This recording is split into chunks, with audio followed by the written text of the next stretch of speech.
Mesdames et messieurs, bonsoir et bienvenue à ce nouveau numéro de ma banque Assurance et moi. L'incertitude économique et la non-maîtrise du secteur atteignent de tels niveaux que parfois une simple transaction devient un festival de méfiance réciproque.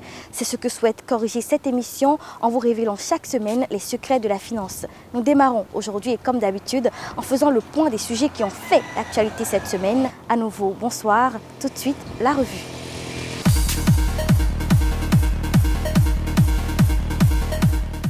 La deuxième édition du Salon de l'épargne s'est tenue à Abidjan, en Côte d'Ivoire, du 19 au 20 novembre dernier. La revue en parle cette semaine. Vous retrouverez également les détails sur la signature du contrat de construction de 9 marchés urbains au Bénin. Regardez. Cette rubrique vous est offerte par l'Économiste, premier quotidien économique au Bénin, disponible du lundi au vendredi sur toute l'étendue du territoire national. Salon de l'épargne et de l'investissement d'Abidjan, Ouagadougou pour une meilleure inclusion financière des États africains. La deuxième édition du Salon de l'épargne s'est tenue à Abidjan du 19 au 20 novembre 2019. L'ancienne ministre et garde des Sceaux du Bénin, Ouagadougou, a apporté sa contribution à la réussite de cet événement. Elle a renseigné sur les possibilités d'ouvrir l'accès à la finance et par ricochet accroître les économies aux communautés et dans un contexte de mutation technologique rapide. Prévision budgétaire au Bénin, 81 milliards de francs CFA de prêts chez les banques locales en 2020.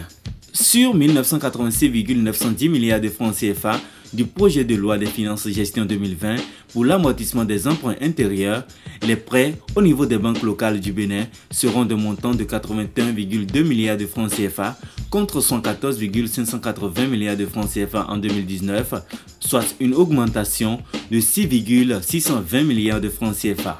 De ce montant, les obligations du Trésor sont de 286,69 milliards de francs CFA contre 167,244 milliards de francs CFA en 2020, soit une hausse de 118,825 milliards de francs CFA. Cadre de vie, signature de contrat de construction de 9 marchés urbains à 32 milliards de francs CFA. Le ministre de Cadre de vie, Didier José Tonato, a signé avec l'entreprise ITB un contrat permettant à cette dernière de procéder à la réalisation du projet gouvernemental de construction de 9 marchés urbains. C'était le jeudi 28 novembre 2019 à Cotonou. African Digital Story, l'APBF propose des solutions innovantes de digitalisation aux banques. Nous sommes dans un écosystème où chacun aime aller de son côté et développer sa propre solution, alors qu'ensemble, on peut faire des merveilles. Il y a un thème qui m'interpelle souvent, c'est la coopétition. Entendez, collaboration et compétition. On se met ensemble pour collaborer sur les infrastructures, mais pour compétir après sur les produits et services que nous offrons. Ainsi s'exprimait Jires Cariel, avocat d'auteur, chargé des études et administrateur de la plateforme d'échange d'informations de l'Association professionnelle des banques et établissements financiers du Bénin, invité à animer un des panels de l'African Digital Story tenu à Cotonou les 29 et 30 novembre 2019 dernier.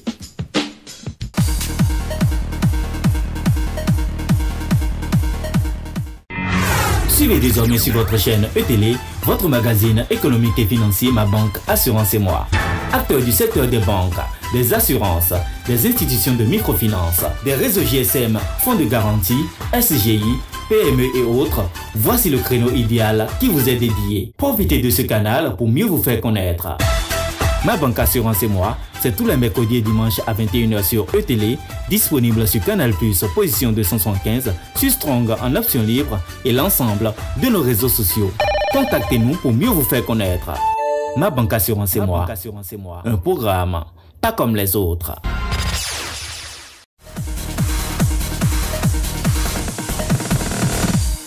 Ne nous quittez pas, c'est le moment d'aborder la deuxième étape de cette émission. Mesdames et messieurs, voici le forum.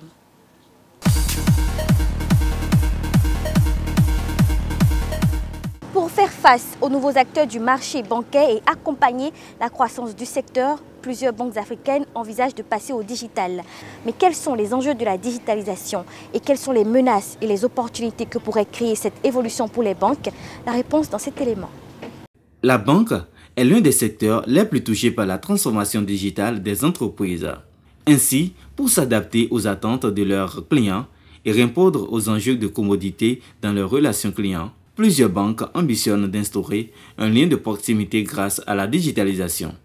Une idée bien appréciée par les populations. Ben oui, une banque digitale au Bénin, c'est une bonne chose. Vous savez, nous sommes dans la mondialisation.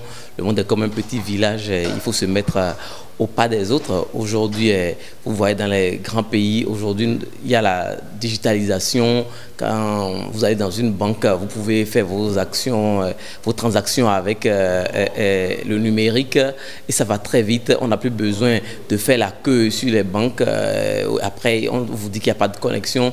Vous faites une longue file. Vous voyez aujourd'hui, peut-être les paiements rapides de nos GSM, par exemple, a révolutionné le e-bank qu'on voit aujourd'hui sur les GSM. Ça a révolutionné la banque et aujourd'hui, les banques sont obligées d'aller vers la digitalisation. Je crois que c'est une bonne chose. Aujourd'hui, on n'a pas le choix, d'accord. Mais les banques qui vont, mais pas toutes. Il n'y a qu'une seule banque réellement qui s'est lancée dans le truc et qui en profite pour le moment. Les autres banques n'osent pas y aller. Elles sont toujours là à réfléchir comment on va faire, est-ce qu'il faut y aller, penser à trop de sécurité. Je crois que si une banque a pu rentrer dedans à pratiquement 90%, c'est que les autres aussi peuvent rentrer dedans. Et je trouve que c'est une bonne chose, on n'a pas le choix aujourd'hui parce que c'est plus rapide. Je pense que c'est une avancée utile, une opportunité pour les usagers de banque et pour faciliter un certain nombre de services. Parce qu'aujourd'hui, nous sommes tous liés à e-commerce et pouvoir faire des opérations. Si les banques ne sont pas digitalisées, ça crée des difficultés. Alors c'est un élément important que les banques offrent aux populations que nous sommes. Quand on parle de digital, vraiment quand on pense au Bénin, à ce que d'autres font, on est vraiment en arrière et il faut qu'on rattrape le pas. Oui, moi je suis pour la digitalisation au niveau des banques pour que le client qui a son argent à la banque puisse être vite servi, pour qu'il fasse les actions bancaires rapidement et qu'il aille vaquer à ses occupations. Ces banques doivent aussi communiquer, doivent participer à l'éducation de ses clients, à mieux les informer et permettre à ce que dans les langues nationales, qu'on les éduque, parce que le digital nous donne plus d'opportunités et nous montre assez de chemin. Et en retour, il faut que l'on fasse comprendre aux populations qu'il y a assez de sécurité. Avec le digital, qu'il s'agisse d'opérations simples ou plus complexes, les banques traditionnelles devront repenser totalement l'expérience client à travers une stratégie alliant à la fois réel et digital. Quels sont les enjeux de la transformation digitale dans chacune des étapes de la chaîne de valeur de la banque? Gires Cargiel, avocat d'auteur, chargé des études et administrateur de la plateforme d'échange d'informations de l'Association professionnelle des banques et établissements financiers du Bénin, nous répond. Aujourd'hui, le digital, si vous voulez, dans le secteur bancaire, c'est défini par la dématérialisation en fait de tout ce qui est services, produits que la banque propose et dans le cadre de l'innovation, proposer en fait ces produits et services-là afin qu'elles soient adaptées aux besoins du client. Donc dans un processus de digitalisation de ces produits et services, la banque doit, si vous voulez, revoir un peu sa structure organisationnelle, depuis le front office jusqu'au back office, puisque ça a un impact direct sur son fonctionnalité. Et en droite ligne avec le projet de la Banque centrale pour atteindre 75% d'inclus financièrement à l'horizon 2025, eh bien, il est important que les banques puissent très tôt amorcer leur transformation digitale pour répondre à ces exigences-là. Donc vous imaginez par exemple si le gouvernement décide de digitaliser ses factures, le paiement de ses factures d'électricité et d'eau, le paiement des taxes et donc des impôts et consorts, eh bien ça fait un boom. C'est toute une architecture qu'il faut mettre en place. C'est des banques qui doivent être prêtes pour répondre à toutes ces transactions, tout ce flux-là.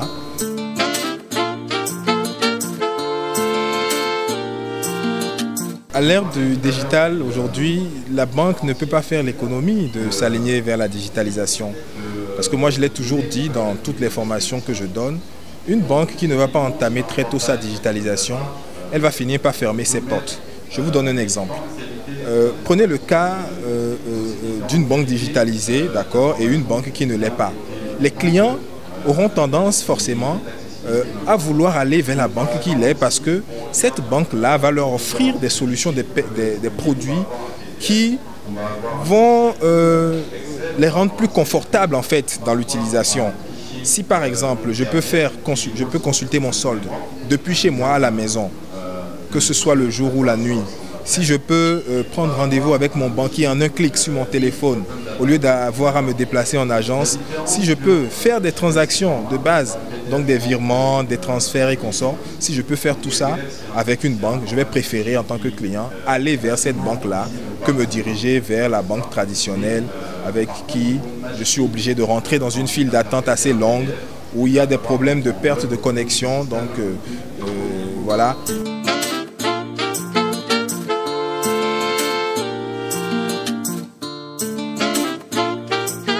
Alors la première disposition, c'est déjà le renforcement, d'accord, de la sécurité des banques au niveau de leur système d'information. Précédemment, ce que vous appelez hackers, ils se déplaçaient en fait, ils étaient obligés de se déplacer physiquement pour aller dans la banque pour commettre leur forfait. Aujourd'hui, ils n'ont plus besoin de faire ça. Aujourd'hui, simplement en se postant derrière un ordinateur, peu importe l'endroit où ils sont dans le monde entier, ils peuvent commettre des attaques, des forfaits au niveau des institutions bancaires.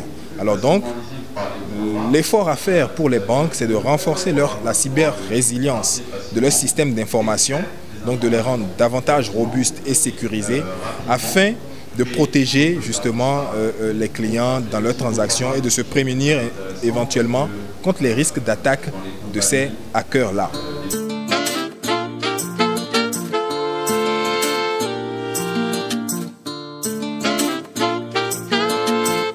Vous avez tout intérêt à vous adapter à la digitalisation parce qu'aujourd'hui, si vous êtes obligé de vous déplacer de votre ville pour aller dans une autre, avant de remettre de l'argent à un parent ou à un proche, et qu'aujourd'hui votre banque ou votre institution financière vous offre cette opportunité-là depuis votre téléphone portable, votre smartphone de le faire, eh bien, vous avez tout intérêt à y aller.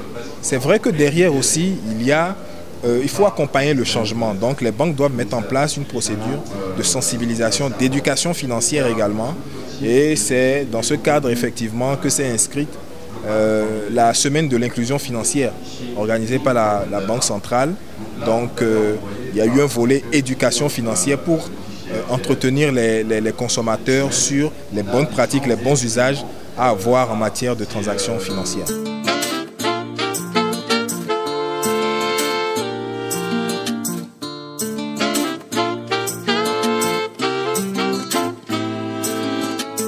Alors, au-delà du problème de connexion Internet, il faut partir déjà du problème de l'énergie. L'énergie qui, dans un processus de digitalisation, est quand même le fondement également. Alors, aujourd'hui, cette question est en train d'être adressée par le gouvernement. Des solutions sont en train d'être trouvées. Vous allez remarquer que les délestages répétés connus par le passé ont beaucoup baissé, ont beaucoup diminué. Des efforts restent à faire, c'est vrai, il y a des chantiers en cours. Mais en ce qui concerne l'accès à Internet également, il faut dire que le gouvernement est en train de déployer de la fibre optique au niveau de tout le pays. Donc tout ça également sera pris en compte par le gouvernement pour permettre justement aux populations d'avoir des services Internet notamment adaptés à coût abordable.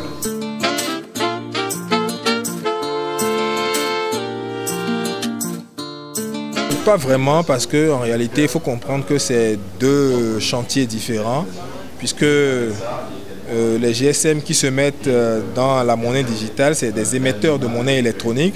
Donc c'est un agrément qu'ils reçoivent de la Banque centrale qui est bien différent de celle qu'ont les banques.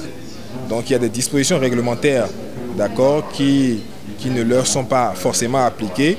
Mais donc les émetteurs de monnaie électronique, c'est l'instruction numéro 008 de la Banque centrale qui régit leur activité. Et vous allez voir que dans les clauses, il est prévu que ces émetteurs-là puissent adosser toutes les transactions auprès d'une banque.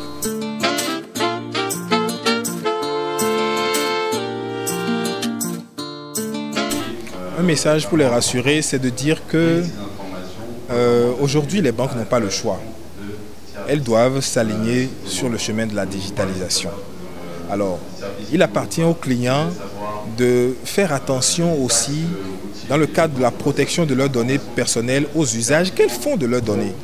Aujourd'hui, quand vous vous connectez, par exemple, sur un site, et que vous recevez des messages publicitaires, que vous cliquez dessus, et qu'après on vous appelle pour vous demander, par exemple, votre code PIN, vous le balancez, et qu'après on vide votre compte, eh bien, c'est des situations qui sont déplorables et qui sont dues au fait que les clients ne sont pas informés, ne sont pas sensibilisés sur les bonnes pratiques à avoir en matière de digitalisation, en matière de services et de paiements digitaux.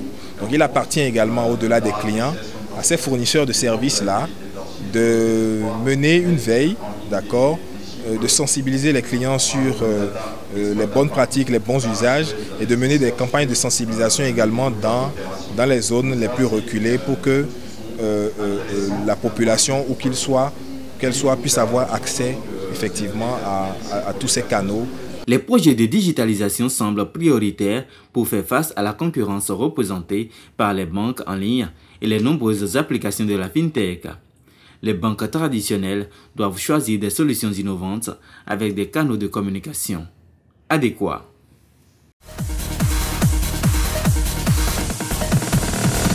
La plateforme d'échange et de communication initiée par le journal L'Économiste, le club de l'Économiste, a reçu pour son 3e numéro Komlan Agbo, représentant résident de l'UEMOA au Bénin.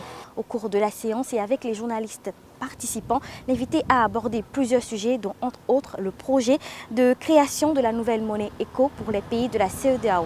On regarde.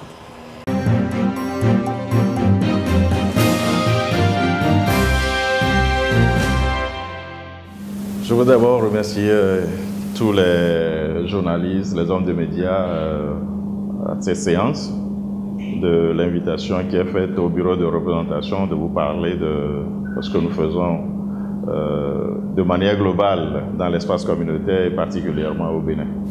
Et récemment, nous avions organisé justement, comme par hasard, à l'attention des hommes de médias, un atelier d'information et de sensibilisation sur les chantiers et réformes de l'UEMOA dans nos espaces au Bénin. Nous avions passé en revue les différents projets qui sont en exécution ou qui sont terminés, des magasins qui ont été construits. Nous intervenons dans le domaine du transport. Vous avez les postes de contrôle juxtaposés, notamment ceux construits par l'UEMOA à Malanville et l'actuel en construction entre le Togo et le Bénin, Ilakondi et Sambi-Kondi. En dehors des magasins, il y a des périmètres aménagés pour permettre aux paysans de cultiver, de progresser dans leur agriculture, des périmètres d'environ 1000 mètres carrés qui ont été aménagés.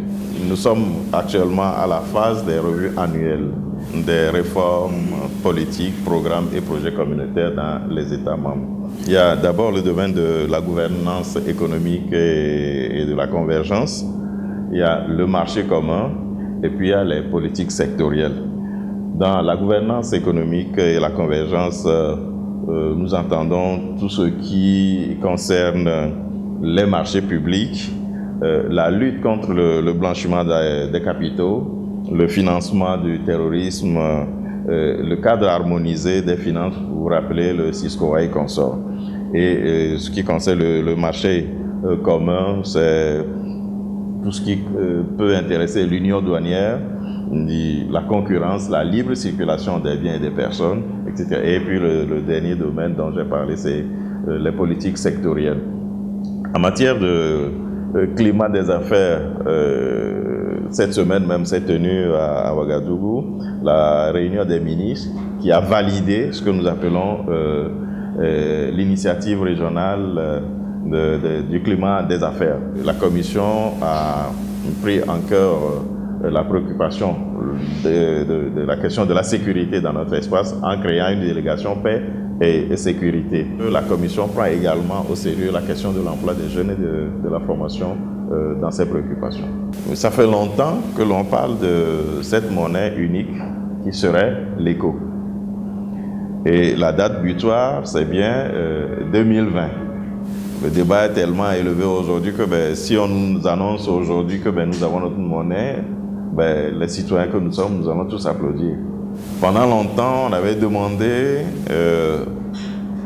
aux pays qui n'utilisaient pas ou qui n'utilisent pas le franc CFA de constituer une seconde zone économique et pour qu'on essaie d'adopter après la monnaie commune. Pourquoi est-ce qu'on n'a jamais réussi à former cette deuxième zone de l'espace ouest africain? Ne faisons pas ce qui est arrivé en 58. Vous voulez votre monnaie, prenez-la. Donc pour moi, 2020, et comme le dirait quelqu'un, wait and see.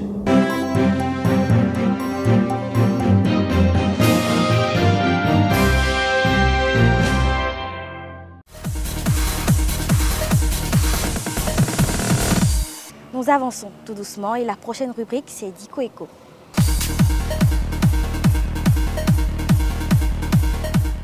La confusion entre revenus et salaires est très courante et induit de grosses erreurs. Pourtant, que ce soit sur le plan sociologique ou économique, cette confusion est à éviter absolument. Fidèle à son engagement, Dico Eco a choisi cette semaine de faire la nuance entre ces deux thèmes qui, à première vue, peuvent sembler identiques. Suivez. Cette semaine, nous nous intéresserons à deux mots. Il s'agit du salaire et du revenu. Les deux mots salaire et revenu peuvent paraître similaires sans aucune différence. Mais à proprement parler, il y a une différence entre les deux mots.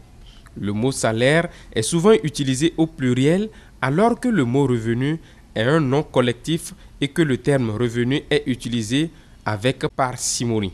La confusion entre revenu et salaire est donc très courante et induit souvent de grosses erreurs, surtout lorsque les gens demandent des informations relatives au salaire moyen par exemple. Car un salaire est bien une forme de revenu, c'est-à-dire une rétribution en contrepartie d'un travail fourni. Les salaires sont généralement payés par heure, par semaine, par quinzaine ou par mois. Toutefois, le salaire n'est nécessairement pas la seule source de gain. Les sources de revenus sont en effet multiples et incluent entre autres salaire, gains de placement, allocations diverses ou encore retraite. Le mot revenu est utilisé dans un sens tout à fait différent. Cela donne le sens de l'argent que vous recevez. L'argent comprend votre salaire, vos autres revenus, vos emplois supplémentaires à temps partiel ou vos revenus d'intérêt et d'action. Le revenu est généralement calculé par mois. Parfois, à des fins d'audit, le revenu est calculé pour toute l'année. En bref, le revenu peut être défini comme l'argent gagné par la somme de tous les salaires, bénéfices, paiements d'intérêts, actions, loyers, y compris les loyers commerciaux et autres formes de revenus. Pour les salariés, le revenu correspond au total des revenus alors que pour les organisations et les entreprises, le revenu correspond au bénéfice net.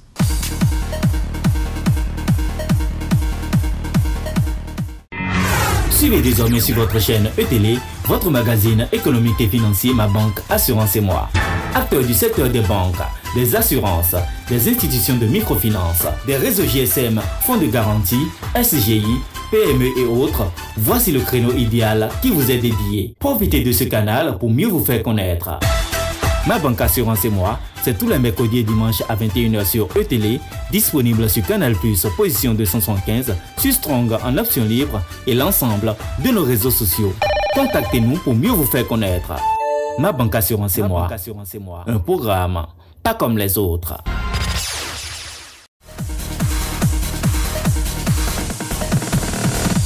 Cette émission se refait, mais c'était un plaisir pour moi de rester en votre compagnie. On se donne rendez-vous la semaine prochaine, même jour, même heure. Mais en attendant, vous pouvez retrouver cette émission sur la page YouTube de la chaîne de télévision E-Télé, mais également sur le site www.l'économistebénin.com. Ne l'oubliez pas, si vous êtes une banque, une compagnie d'assurance ou toute institution financière, vous n'avez qu'à nous contacter à l'adresse qui s'affiche en bas de votre écran. À bientôt.